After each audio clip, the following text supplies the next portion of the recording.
Hello friends, in this video lecture we are going to discuss our next topic of JavaScript series, that is looping or the control statements, in which we have the next category as loops.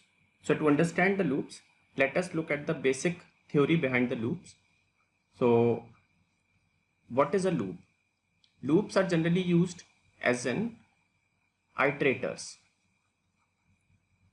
in JavaScript. Suppose, what is meant by iterator? Suppose I want to execute any particular line of code particular number of times, say 10 times. Okay, so to do this work I will take the help of loops. Okay, instead of writing each similar line 10 times, I can write a loop that will print this particular line and execute it 10 times. Okay, so that's why they are called as iterator, because they perform the iteration job repetitively. Okay, so in JavaScript we basically have number 1 for loop, number 2 while loop, number 3 we have do while loop, number 4 we have for in loop, and number 5 we have for off loops. Okay, these two loops of the last category, that is number 4 and number 5, especially deals with the cases of arrays and objects. Because we have not discussed these topics till now, so we'll skip these loops for now, and when we'll enter the concept of arrays and objects, then we'll deal with these loops. Okay, so for this lecture we are going to explore these for loop, while loop and do while loop only. So what is the basic difference between these loops? Suppose if somebody says I have a line to print, say document.write, and it is saying hello. Okay, and it is saying that you have to execute this line 10 times. Okay, as we know that this number of iteration is very clear to us, that we have to execute this line 10 times. So in such cases we generally prefer for loops. So for loops are generally preferred when condition of execution is clear. Okay, similarly, what is while loop? While loop is very similar to for loop, but specially designed when conditions are not clear in advance. In such cases we use while loops. Third category we have is do while loop.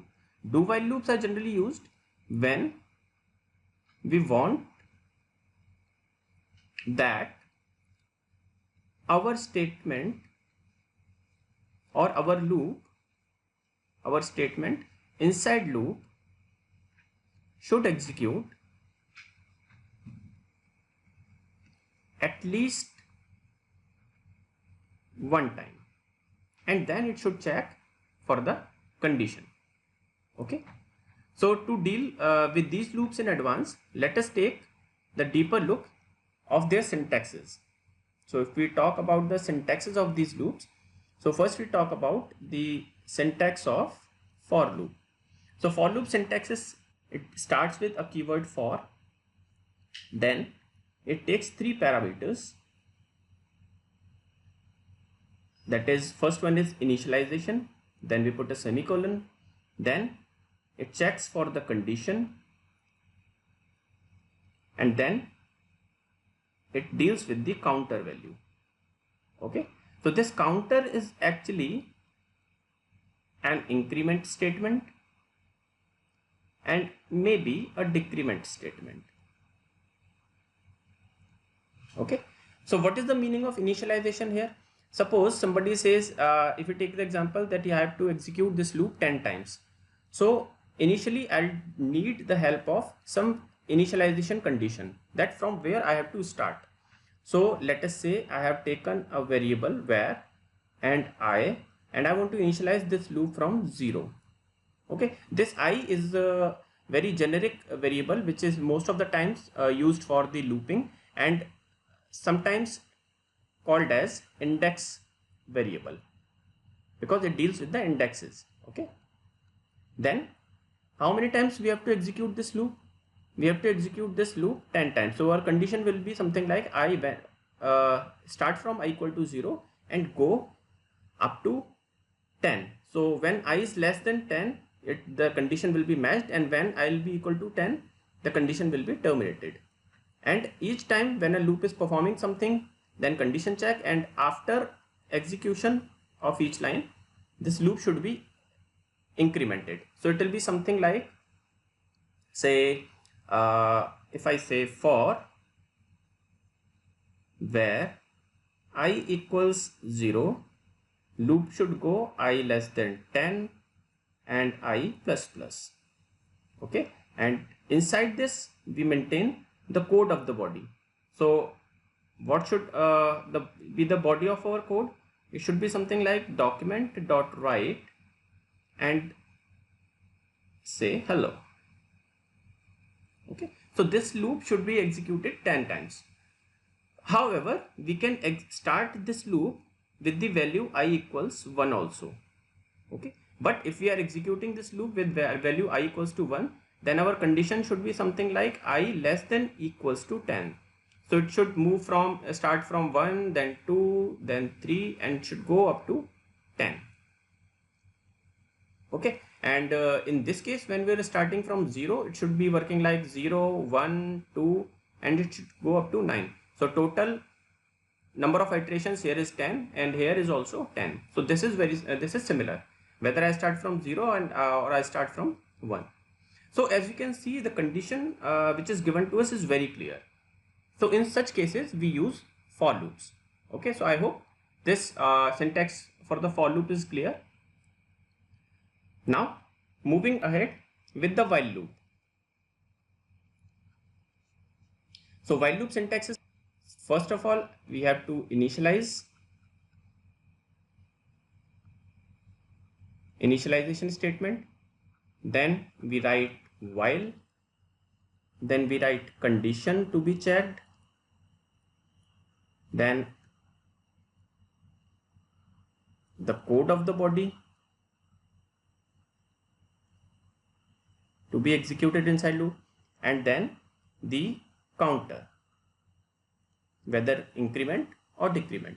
So if I want to execute this statement 10 times using while loop, my statement will be something like, I'll write where I equals 1, or maybe I can also write I equals 0 if I want to start from 0, while condition is, if I am working from I equal to 1, then condition will be I less than equals to 10, or if I am starting from 0, the condition should be while I less than 10. Okay, and then code of the body, that is document dot write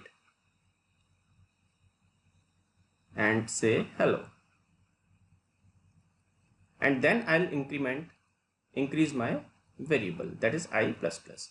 So this is how while loop is executed in the programming.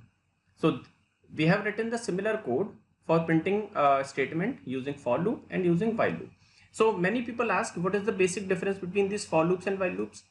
So for loops, as we have said, that the condition must be clear in advance, but in while loop we can execute such type of conditions where condition is known in advance, but while loops are specifically designed. Suppose somebody says while users entered character is y, you have to execute something. Okay, so we can see clearly here that the condition is not very clear because it is generally user dependent, that how many times a user want to execute particular line of code.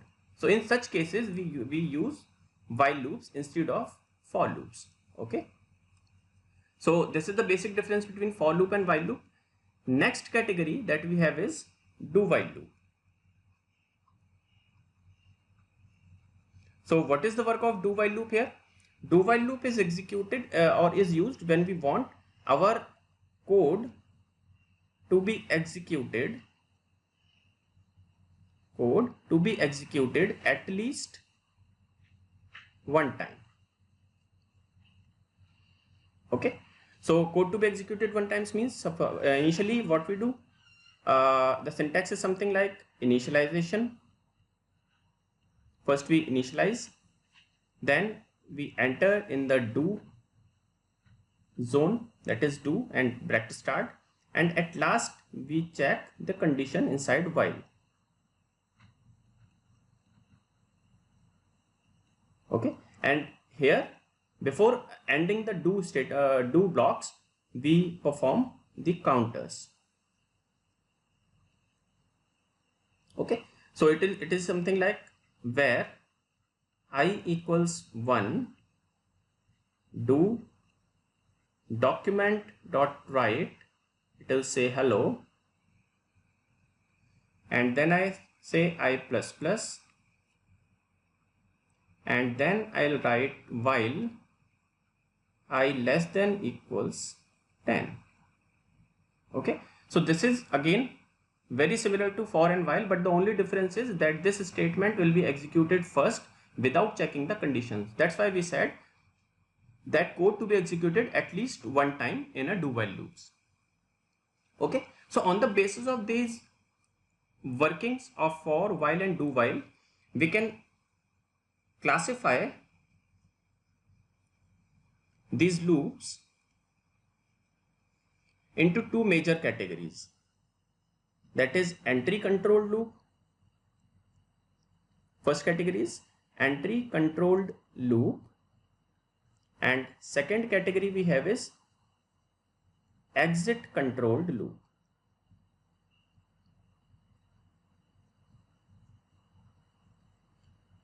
So basically for and while both are called as entry controlled loop, whereas do while is called as exit control loop. Why for and while are called as entry control loop? Because the condition check is done before entering in the loop. So before entering in the loop, we check the condition in advance. That's why they are called as entry control, because the controlling is available at the entry point of the loop. Whereas in do while loop, the condition check is done after exiting the loop or at the exit. You can see here, if we talk about do while loop, you can see in the do while loop the condition checking is done after the execution of first statement. Then we check the condition. Whereas in the cases of while and for, you can see in the case of while, before entering the loop we were checking the condition here, and in the similarly for loop, before entering the loop we were checking the condition in advance. Okay, so that's why for and while both are entry control loops, whereas do while is exit control loop. Now let us take an example of all the loops. So first we'll take the how to execute the for loops. So initially I have defined, say, where I, and I want to execute suppose hello world 10 times. So for I'll write I equals 1, then I'll say I less than equals 10, then I'll say I plus plus, and then inside the loop body I'll write document dot write, I'll say hello world, and then I'll put a line break. This line break should be inside the double quotes. Okay, now it is clear. So if I execute this loop, you can see here clearly that this hello world is printed 10 times. Okay, if you want to take a look, the variable changes that we have started from 1, how many times this variable is changing. So you can clearly put the variable I here also, and now if I say I value 1, then I value 2, I value 3, I value 4, and it is 1 2 3 4 5 6 7 8 9 10. It is going up to 10. As we have discussed, if I execute it from 0, started from 0, and if I go less than 10, I less than 10, and then now if I execute it, you can see it is starting from 0 and going up to 9, and the count is 0 1. So it is 1 2 3 4 5 6 7 8 9 10. So it is also executing 10 times. So this is how for loop works. Okay, now you can see if I start with the while loop, you can see for easiness I have just implemented this for loop statement and while loop statement inside h2, so that you can get the clear idea where for loop is working and from where while loop is working. You can see that if I started the initialization at the start, then condition check, and then the counter values, and it is performing the same job as the for loop is doing, because in the for loop we have started from 0, that's why it is starting from 0. So we can do it similar here, that is we start from 0, and if we go up to 10, and if I refresh it, you can see it is printing from 0 to 9, and while loop is also doing the same thing. Here is one more example to differentiate how while loop is different from for loop. Here is the new example. See the working of the while loop. So initially, suppose if I say where ch equals to y, that is I have taken a character with the initial value y, and I have checked while character equals to y, documented write hello and print a line break, and at the execution of each statement I have taken the new value of y by using the user prompt. So take a look what I am doing. So I refresh this page. Initially it is asking for entering a character. Suppose if I say n. Okay, so initially the character value was y. It has checked the character equals to y. It is true. Then it entered and printed hello. Okay. Then it has asked for the new character. I have printed n. So the character value is now changed to n, and it has come back to this loop again, and it is asking for the value, checking for the value that whether ch equals to y, but now the ch value is converted into n. So condition is false. So it entered exited the loop, and we have got only one hello. Now if I refresh this code, and if I say y, okay, if I say again y, okay, and then I said n. So make a count. I have entered 2 times y. Okay, so it is printed 3 times because initially the value was y, so printed 1 time, and then 2 times I have assigned the value y, so 2 times the condition was true here additionally. That's why it has printed 2 more hellos. So you can see this type of work can be done with the help of while loops also, you know. So this is the basic difference between for loop and while loop. Now coming to the do while loop. So if I come to the do while loop, what I have to do, I have to perform the initialization first, initialization, then do, then inside do I'll have to print document dot write, and I want to print hello plus the loop variable plus a line break. Okay, and then implemented the value of I, and you can see it is giving the error. Why? Because I have not mentioned the while condition check here. So while I less than equals less than 10, and condition close. Okay, now if I execute this loop, you can see it is performing the same work as the for and while. The only difference is it executes at least 1 time. If you want to take a look, you can see if I say I equals 1, and if I say while I less than 1, this loop should execute. As you can clearly see, we have mentioned the value of I as 1, and we are checking the condition I less than 1. Because it is exit control loop, then what it will do, I equals to 1, it will enter in the do, it will print the value of I here with the hello, and then I plus plus, and the condition will be false here. Then reload the page, you can see it has printed the value 1 time. Why? Because the condition check is happening at the end. That's why it is called as exit control loop. So that's it for now. I hope you got the basic idea of all the loops in JavaScript. Now you can perform any looping examples like pattern printing, like table printing, and so many examples with the help of any of the loop. Okay. And if you still have any doubt, you can ask in our comment section with your problem. We'll try to resolve it. And to support us, kindly subscribe our channel. Thank you so much.